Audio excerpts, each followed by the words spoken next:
Greetings, Zog-laying wigger and Mamser ass clowns across the Brood Nut Zog Plain here in the open air, coast to coast nut house we call Zog Babylon. The third and final. Well, it looks like it's nearly full moon out tonight. It is October 6th, about 10 minutes to 7. I like doing the, these Mad Dog Musings up until at least the selection here, pretty well about every day. Maybe sometimes twice a day.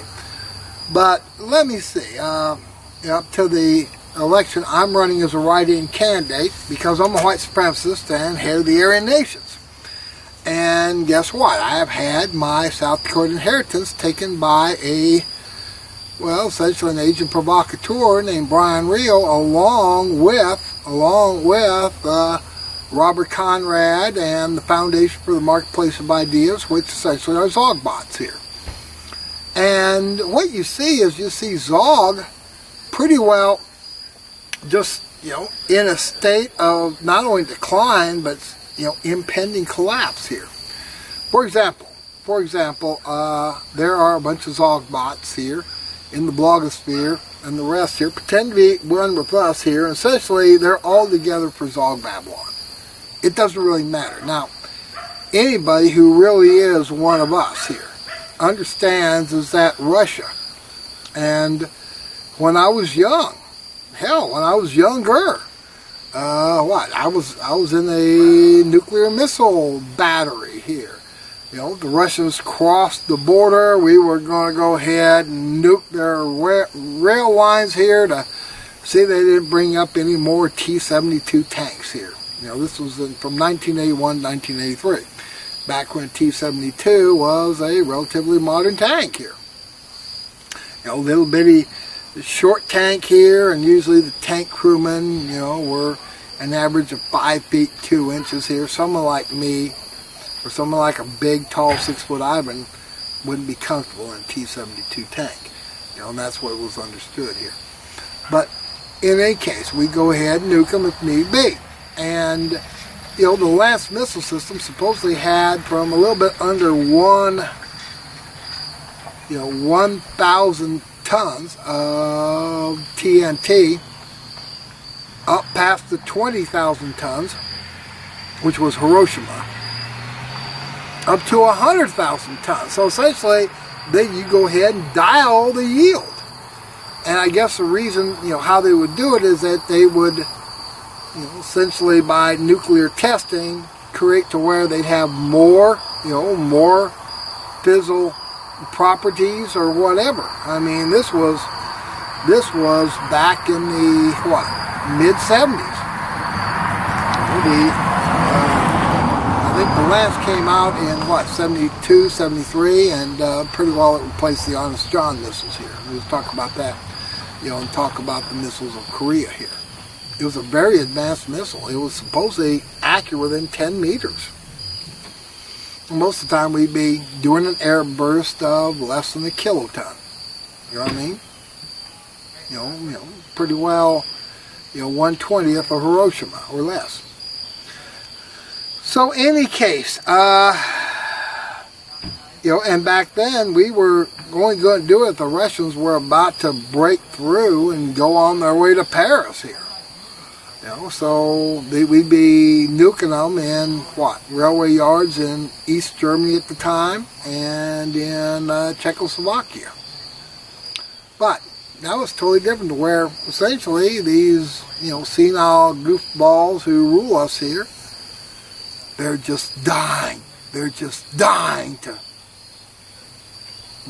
go ahead and create a false flag situation, another 9/11, another Oklahoma City, another, Pearl Harbor, remember, whatever, the Maine, whatever. And go ahead and get, what few remaining Uyghur goofs, actually believe in Zog to go along with it. The thing about it is that the Uyghur goofs are hurting. Now, yesterday, today, old Senile Joe went ahead and pardoned all the dopers, all the pot smokers. And I think that is a thing which should be done, because really, I don't think they should have gone ahead and, created some laws here which were unconstitutional to go ahead and use that for crooked pigs to throw in young people. What happens when I was young, they go ahead and, just like, in the thing with Dallas here, they'd end up having a pig plant a joint here, a marijuana cigarette, and some young whigger who's going after Sue Ellen here and all this sort of thing here. And, go ahead and ruin people's lives by, doing that. But really, most people, I went ahead and seen quite a bit of hashish use and some marijuana use when I was in the States in the Army. And guess what? I think I was the only enlisted man living on barracks here who wasn't a hash smoker. Wasn't a hash smoker. There's plenty of hash coming up from Turkey and then through Amsterdam and then whatever. And some of the dopers, they'd love going to Amsterdam, and they would go and find a whore and essentially screw and dope their way. And they come back and ding! Their piss sample would be bad. And then depending on whether or not they want to go ahead and stick in with it. I mean, I've seen a lot of it, people deliberately getting caught so they could go ahead and get their enlistment bonus and then get kicked out. Here, I'm a doper. Oh, well. Get a general, or even a bad conduct discharge, something like that. But what happens, I went loose and guess what? Out of 110 officers, men of the 101st Ordnance Company, which was in a set of barracks, between 242, Lance, which was my, artillery, battalion, and the 151, which was the cocaine capital user, for the 1st of the 51st Infantry, which is part of the 1st Armored Division, mechanized 113 Infantry, and, mechanized infantry. Pretty well designed to go ahead and keep up with the tanks here, which were M60s, M60A3s. But anyway, 101 Article 15s, because they said, well, we can give you a court-martial, but no, we just didn't just give you Article 15. So I see all these people lining up, and I hear that 101 all got Article 15s. Just before Christmas, 1983, around Christmas 1983. And I says, what the hell? Do they have 101, soldiers? Well, no, they had 100 and a little bit over 100, 110, something like that here. So, hey, about every single one who was on the barracks here got, caught with a pound puppy here. So you had a lot of doping here. And, hell, all my friends went ahead and smoked dope. I didn't. I never did like the smell of it. I never tried it. It stunk. It gave me a headache. And I just loved the German beer. And about once a month, I'd go to, take the train to Nuremberg here and, like the plump German prostitutes here for the equivalent of $13 or $14 here a hump here, with a rubber though.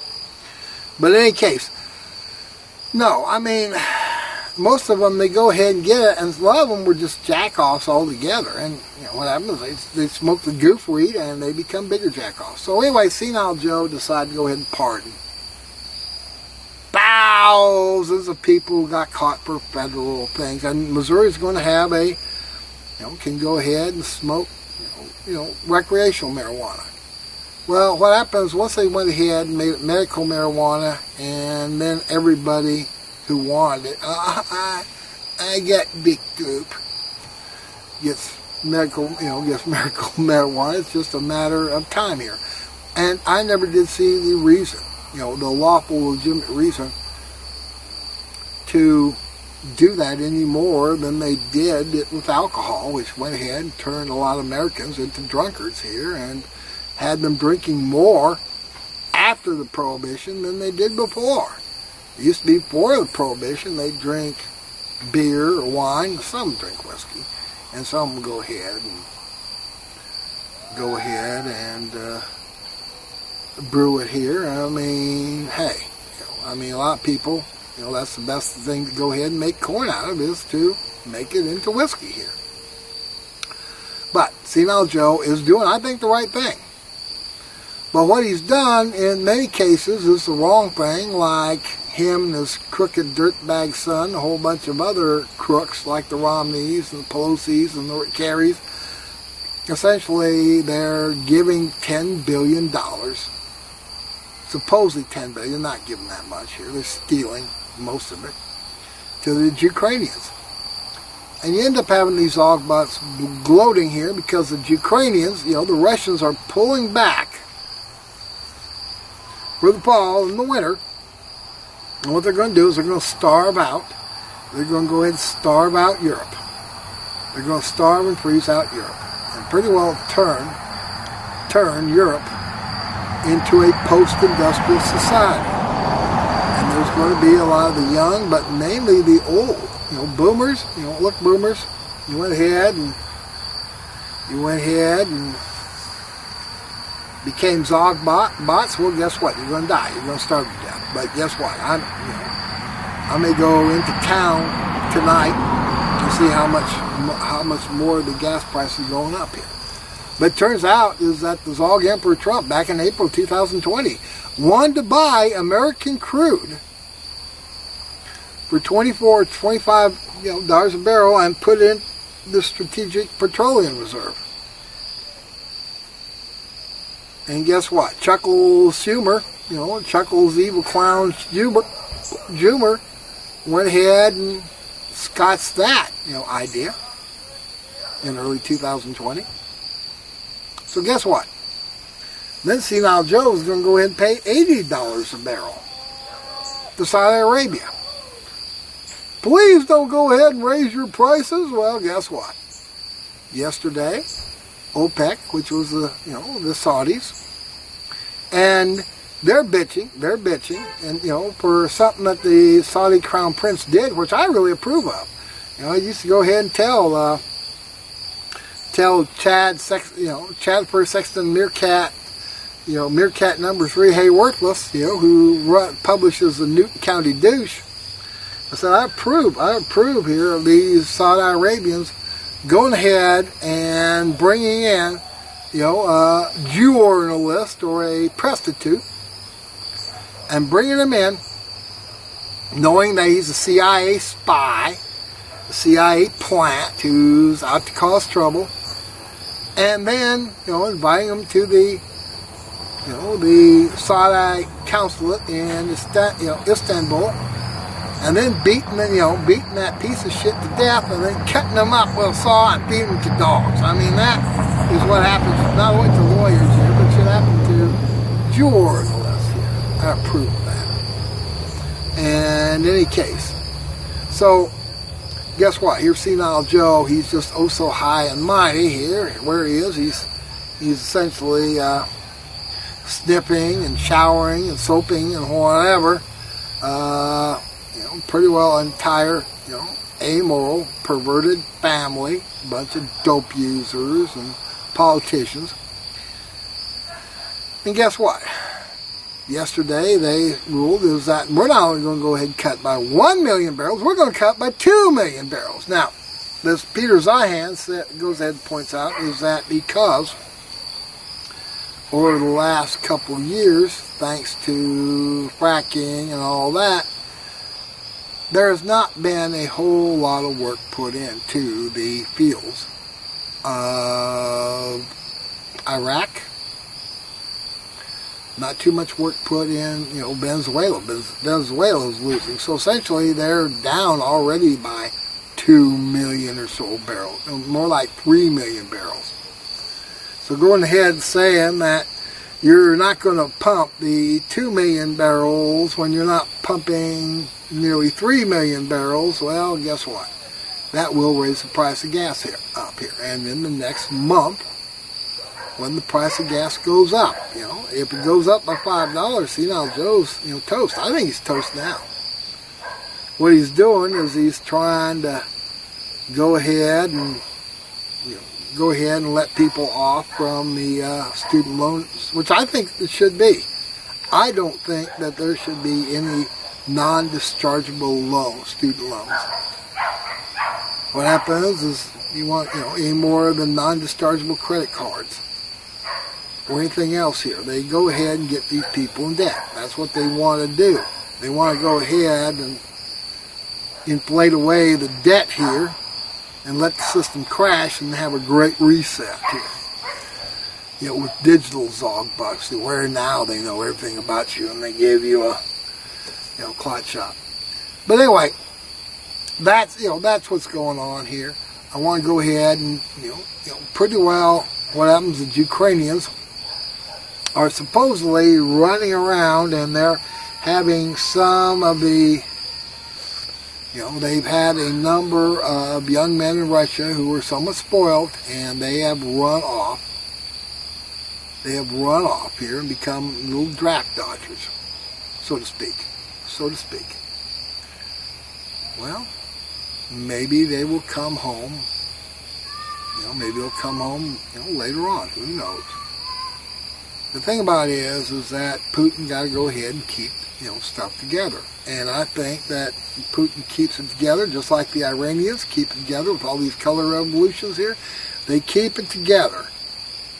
They can't go ahead and pull a Yeltsin or a Gorbachev or a Louis XVI or a Charles, or a Charles I or George III. What happens is that they can't go ahead and ease up too much. So I think that, Putin realizes that. And so they will keep things together here. And Zog will fall apart here. It's falling apart now. So what happens is that really what Putin needs to do is just sort of keep most of the Donbass and the other republics, maybe pull off behind Kherson, pull behind the Dniester, and wait till spring. And then in spring, well, guess what? Now what they're doing is they're doing the smart thing. Don't bomb the Russian areas. You go ahead and take out the civilian infrastructure in Kiev and Lviv. Take out their civilian infrastructure to where they have better things to do. They have better things to do than just sweep people off the street here and give them weapons they don't know how to fire. You go ahead and cut, you go ahead and cut their supply lines. Go ahead and destroy the roads and the bridges inside to where, guess what? They can't cross with trucks. They can't cross with trains. They can't go ahead and do anything here. And guess what? We're not going to fix anything up. You're going to go ahead and let my people go. That's pretty well what Moses said about our ancestors to the Canaanite Jew Hyksos Pharaoh. Let my people go. He didn't want to let them go. Well, just like today here, the Canaanite Jew presidents and all that, politicians don't want to let our people of Aryan Christian Israel go. So anyway, that's what I'm going to go ahead and talk about. You end up having these evil people, these evil liberal Whiggers who hate us, want to destroy us. And they are so righteous. They're so sanctimonious. Such stupid crap. So anyway, I'm going to go ahead and call it a night. It is what? 9 after 7. You can go ahead and, if you'd like, you can go ahead and send it to Pastor Martin Mad Dog Lindstedt, Lindstedt, 338 Rabbit Track Road, P.O. Box 666, Granby, Missouri. So, until the next episode of Mad Dog's Musings, hail victory.